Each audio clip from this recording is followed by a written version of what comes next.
bienvenue sur le podcast de référence pour devenir triathlète. Je suis Hermano, papa de 4 enfants, producteur de podcasts sportifs depuis 2014 et triathlète depuis plus de 20 ans. Mercredi, milieu de semaine, motivons-nous ensemble en parlant sport et triathlon. Et pour ne rien manquer de nos actualités et participer à nos podcasts, rejoignez notre groupe Facebook. C'est le meilleur moyen d'être tenu informé des invités de la semaine et d'échanger avec nous et parfois même avec elles et eux. Salut les sportifs, vous êtes sur l'épisode de mercredi du podcast Devenir triathlète. À mes côtés pour co-animer cet épisode, Olivier De Scuter, le fondateur de la marque Ohana. Salut Olivier. Salut Hermano. Et notre invité de la semaine, Stéphane Leca. Salut Stéphane. Salut. Ceux qui ont peut-être un petit peu plus d'une trentaine d'années doivent forcément connaître ton nom, Stéphane. On t'a vu apparaître dans pas mal de journaux ou autres en termes de records natation en eau libre. Sur l'épisode d'hier, justement, on est revenu un petit peu sur une présentation de toi et notamment tes records, notamment le record que tu détiens toujours sur la traversée du lac Saint-Jean. J'aimerais qu'on vienne dans l'épisode d'aujourd'hui, déjà finir un petit peu sur ta carrière et puis après savoir comment est-ce qu'on passe de nageur professionnel, puisqu'on peut le dire, nageur de haut niveau, à glisser vers une carrière d'entraîneur, de manager d'équipe de France. Déjà, en termes de carrière, on est revenu avec toi hier sur tes débuts, 93, 94. Comment est-ce que ta carrière a continué et quand est-ce que tu as fait ce fameux record dont tu es toujours détenteur au niveau de la traversée du lac Saint-Jean? Donc, je fais les championnats du monde en 94 et puis après, ça s'enchaîne en fait. Donc, je gagne quelques courses dès 95 et puis je bats le champion du monde chez lui au Canada qui était Greg Streppel pour 10 secondes après sur une course de 40 km où c'est un truc de fou parce que je gagne contre lui et lui on est séparés environ de 200 mètres parce que le lac est très très large, on est séparés environ de 200 mètres mais on est sur la même ligne et bien sûr on doit se rejoindre pour rentrer en fait dans le cône de l'arrivée et j'arrive 10 secondes avant lui, je touche avant et là 6 mois avant en fait en Argentine je fais deuxième derrière lui et j'enchaîne les courses où je fais plusieurs fois deuxième et je me dis je vais faire du haut niveau, je vais pouvoir vivre des émotions importantes dans ce que j'aime et je vais même pouvoir le vivre et manager peut-être ma vie avec ça et 6 mois après en fait je prends encore un étage et puis après j'enchaîne et puis les années se suivent, elles se ressemblent pas non plus parce que en fait en 96 je gagne toutes les courses sur lesquelles je participe. En 97, j'en perds quelques-unes. En 98, j'en gagne de nouveau. Et puis 99, j'ai une année compliquée en fait parce qu'il y a un nageur espagnol qui s'appelle David Meca Medina qui me met des branlées à chaque course. En fait, c'était un peu embêtant. Je me dis qu'en 2000, en fait, il faut absolument que je modifie ma préparation parce qu'en fait, je me faisais battre en fait sur la fin de course à chaque fois. Et donc en fait, j'axe ma préparation sur le travail foncier, mais en fait avec une capacité de vitesse en fait plus et j'arrive à gagner en fait Santa Fe cette année-là au sprint devant lui sur une course de folie. Puis donc arrive 2000 en fait où je participe en fait à la traversée du lac Saint-Jean une nouvelle fois et en 2000 en fait prend le départ de la course et le record tenait depuis 20 ans qui avait été battu par John Kinsella qui avait été médaillé aux Jeux Olympiques sur 1500 mètres nage libre et personne n'arrivait à le battre et en fait là-bas Saint-Jean c'est quasiment sur la frontière indienne et ils avaient en fait ce record pour eux c'était quasiment imbattable parce que tout le monde s'était cassé les dents dessus et même moi d'ailleurs et je disais toujours en fait et ils trouvaient ça un peu irrespectueux mais je disais ce record en fait est battable parce que déjà tous les records sont battables parce qu'il était au 7h01 je crois et combien de kilomètres rappelle-nous? 32 km ouais et donc je disais qu'il était battable mais qu'il fallait les conditions climatiques parce qu'on nous on est lié à ça hein. Et le lac Saint-Jean il est très très dur parce que c'est le lac le plus froid l'eau est généralement entre 14 et 16 degrés et nous on n'était pas en combinaison hein. Il n'y avait pas de combinaison ni même tissu on était en maillot de bain hein. Donc le record a été fait en maillot de bain ce qui change beaucoup de choses en fait même quand on a une combinaison de tissu. Et ce jour-là, en fait, on a une météo qui est plutôt calme, donc ça se passe bien. Et donc, je me tiens la bourre avec un nageur bulgare qui s'appelle Petar Stoichev. Peut-être à 4-5 km de la course, en fait, je crée une accélération et j'arrive à partir seul et je touche la plaque. Je sais pas, en fait, que je bats le record et j'explose le record, en fait, de quasiment un peu moins de 40 minutes. Ah oui, quand même, effectivement. Et les gens de la course étaient étonnés parce que on m'a raconté que les gens disaient mais il arrive bientôt. Il dit mais c'est pas possible en fait qu'il arrive bientôt, vous êtes trompé. Et en fait non, j'étais bien là. Et donc je touche la plaque, je suis content de gagner et je regarde le chrono et je m'aperçois en fait il y a une belle photo où je sors de l'eau et en même temps que je sors de l'eau en fait et je lève les bras parce que je suis content d'avoir gagné parce que c'est l'une des courses les plus importantes du circuit mondial. Et ben je m'aperçois que je bats le record mais d'une manière incroyable et voilà et Et c'était des émotions fortes. Et aujourd'hui, en fait, écoutez, il a toujours pas été battu, mais j'espère qu'il sera battu parce que les records, c'est fait pour être battu. Voilà. Et attends, parce que du coup, tu te retrouves à 200 mètres de ton concurrent, mais sur la même ligne. Donc, comment ça se passe? Parce que non, ça c'était une course, c'était sur le lac Memphremagog. C'était d'accord, c'était une autre salle. Ah, d'accord. C'était une course, c'était en 95. C'était un an après les championnats du monde d'ailleurs. Tu me demandais comment je gérais au niveau mental? Ouais, comment tu gères en fait le fait que tu te rends compte que tu te rapproches tout doucement de l'arrivée, t'as un gars qui est plus ou moins à la même hauteur que toi. Enfin, ça doit être spécial, quoi. Parce qu'en général, sur ce genre de course, c'est quand même rare que ça se passe au sprint, quoi. Ah non, de plus en plus souvent maintenant. Mais à cette époque-là, un peu moins quand même. Mais ce qui était assez singulier dans cette épreuve, c'est que il y avait 200 mètres qui nous séparaient, mais on était sur la même ligne. Et justement, il fallait surtout pas essayer de regarder où était l'autre. Dans ces courses-là, vous avez un coach sur un bateau qui vous ravitaille.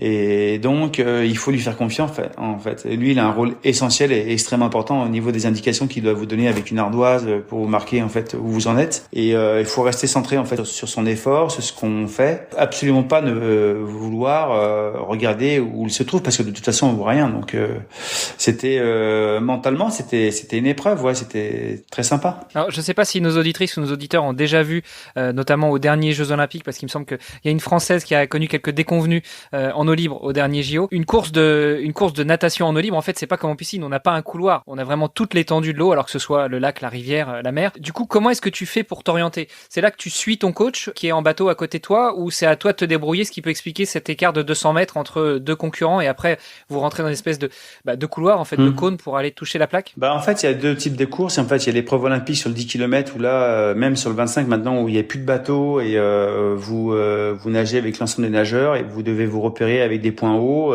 dans un lac, et vous faites généralement maintenant des tours. Alors que sur des courses comme le lac Saint-Jean ou le lac Memphremagog ou Santa Fe, c'est tellement long et vous allez aller d'un point A à un point B que là, en fait, chaque nageur a un bateau avec son entraîneur dedans et il vous ravitaille avec l'aide d'une perche. Bien sûr, vous n'avez pas le droit de toucher un point solide, donc pas possible de tenir le bateau.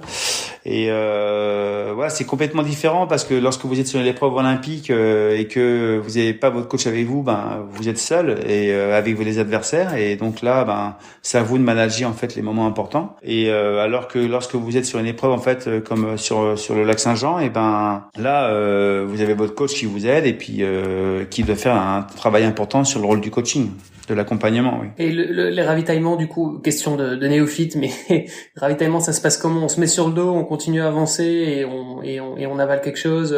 En général, j'imagine des pâtes de fruits, des purées, des trucs comme ça. Déjà, il faut avoir préparé son ravitaillement en amont, savoir en fait ce que on digère soi-même et pas ce que digère en fait son compagnon. L'erreur d'un débutant, c'est de dire lui ça lui va bien, donc moi je vais essayer. On l'a tous fait. Hein. On le rappelle, on parle de longue distance, hein, on parle pas d'un 1500 mètres. Hein. Voilà, c'est sûr que si tu te sens mal sur un 57 bornes au 25e, voilà, ça coince un peu, quoi. Mais ceci dit, en fait, il y a tellement d'athlètes en fait sur les longues distances qui font cette erreur-là. Et puis oui, on se ravitaille, mais même sur une longue distance où on nage 8 heures, 10 heures, 11 heures, il y a des moments stratégiques et il y a des moments où si vous prenez trop votre temps à vous ravitailler, vous avez 10 mètres d'écart, et 10 mètres d'écart, à un moment donné, en fait, ça peut faire 15, après 20, et puis c'est très difficile pour les rattraper. Donc, il faut vraiment bien gérer, en fait, son ravitaillement et savoir, en fait, quand on peut le prendre tranquillement et quand il faut le prendre rapidement. Mais ceci dit, en fait, il faut quand même le prendre et bien le prendre, parce qu'il y a rien de pire que de prendre un ravitaillement et de mettre tout à côté parce qu'on est trop pressé. Donc, il faut pas confondre vitesse et précipitation. Pour revenir sur ce que disait Olivier, comment ça se passe un ravito? Donc, on a compris, si t'es sur une épreuve comme le lac Saint-Jean ou autre, que t'as un coach qui te tend une perche, il te tend quoi? Il te tend la gourde, tu te mets sur le dos? Non, il te tend un gobelet tu te mets sur le dos parce qu'en fait, les vagues viennent généralement en face à toi, et puis tu bois, et puis bien sûr, tu relances le gobelet en fait dans ton bateau, et puis tu repars le plus vite possible. Donc, c'est un peu comme les pit stops pour la Formule 1. Oui, mais avec un peu moins de personnes autour. C'est clair. Et puis on change pas les pneus. Attends, parce que du coup, juste petite précision, tu disais tu perds les autres, c'est-à-dire que vous pouvez nager, le drafting entre guillemets est autorisé, vous pouvez nager en pack, ou bien vous êtes obligé de garder une distance entre vous? Quand j'ai commencé la longue distance, au début on n'avait pas le droit de faire du drafting, et puis après ça a été accepté, donc on pouvait drafter. C'était très important de le faire, puisqu'en fait, on sait que quand on draft derrière un nageur ou sur la hanche, on gagne entre 8 et 12% d'économie, donc c'est énorme. Voilà, et puis ça a été moi j'aimais pas trop ça, hein. Au début, j'ai eu du mal, en fait, j'étais un peu old school, mais il a bien fallu en fait à un moment donné en fait accepter ça et ça se passe comment alors, parce que bon, j'imagine qu'il y en a des plus rapides que d'autres. Il y a une espèce d'entente dans le, alors on parle peut-être pas de peloton, je sais pas comment on l'appelle, mais dans le groupe en tout cas. Non. Il n'y a pas d'entente parce que c'est pas des vitesses assez élevées. Il n'y a pas des équipes également qui ont une stratégie d'équipe. C'est extrêmement rare. Je l'ai vu quelques fois chez les Italiens, mais ça va pas trop bien marcher. C'est ça qui est intéressant, c'est que chaque nageur a des qualités différentes et donc il y a des nageurs en fait qui ont des grosses qualités d'endurance mais un peu moins de puissance, donc ils vont vouloir en fait à un moment donné de la course essayer de partir parce qu'ils savent très bien que s'ils épuisent pas le potentiel des autres nageurs qui sont très puissants, ça va être compliqué pour la fin de course. Et puis d'autres en fait font une course d'attente parce qu'ils savent qu'en fait ils ont une qualité d'explosivité sur les 100 derniers mètres importante. Donc voilà, c'est un jeu de dames, un jeu d'échecs on va dire. C'est très tactique. Très tactique, ouais, très tactique et c'est pas forcément le meilleur nageur en fait sur le moment en fait qui peut gagner la course. Enfin, je pense que c'est aussi quelque chose de très mental, cette histoire de drafting et de nager dans les pieds de quelqu'un, parce que je me souviens quand j'étais plus jeune, mon entraîneur avait organisé un stage à Vittel, un stage triathlon à Vittel avec des jeunes nageurs du club luxembourgeois dont je faisais partie et notamment son fils qui à l'époque avait 11 ans je crois, et à la fin de la semaine de stage, il nous a mis 1 heure en piscine où il fallait faire le plus de distance possible. Et le petit a nagé dans mes pas pendant 3900 mètres et je peux te dire qu'au bout d'un moment t'en as marre quoi. Tu vois, t'as un gars qui te chatouille les pieds tout le temps pendant ton heure de natation pour que à 2 minutes de la fin de l'heure, il fasse son dernier virage, il mette un coup, il parte et il touche le mur avant moi. Donc je peux comprendre que en plus quand t'es un pro et quand t'es en compétition, c'est un truc qui te rend dingue en fait. Je pense que ça te rend plus dingue à l'entraînement qu'en compétition, mais mais ça fait partie de la discipline. C'est exactement ça. Il faut savoir le faire. Et puis, mais moi ça me plaît bien, hein, tous ces aspects-là. J'aime bien dire qu'il faut que l'athlète fasse que la course se passe comme elle doit se passer pour lui. Est-ce qu'il y a plus de respect entre guillemets dans les départs natation eau libre que dans le triathlon, parce que dans le triathlon ça peut être quand même assez brutal les départs en masse comme ça. En eau libre aussi, hein, ça part très vite, ouais. Ça peut être brutal. Il faut savoir se faire respecter. Ah oui, il faut éviter les Suédoises. Ouais, okay. Oui, d'accord. Donc quand tu parles des Suédoises, tu parles des lunettes, hein, pour ceux qui connaissent pas. Je doute qu'il y en ait qui ne connaissent pas. Bon, on a un peu explosé le programme, mais c'est pas grave. On reprendra demain, justement sur ta carrière après ta carrière de nageur de haut niveau vers ta carrière d'entraîneur et de manager de l'équipe de France. Très bien. À demain. Super. À demain. Au revoir. Merci d'avoir écouté cet épisode jusqu'à la fin. Si vous l'avez apprécié, je vous rappelle que vous pouvez venir sur le groupe Facebook pour nous laisser un commentaire et interagir avec nous et nos invités. Et n'oubliez pas de nous aider à progresser dans les classements et dans notre exercice de podcast en laissant un commentaire sur Apple Podcast. À demain pour en savoir encore plus sur notre invité de la semaine.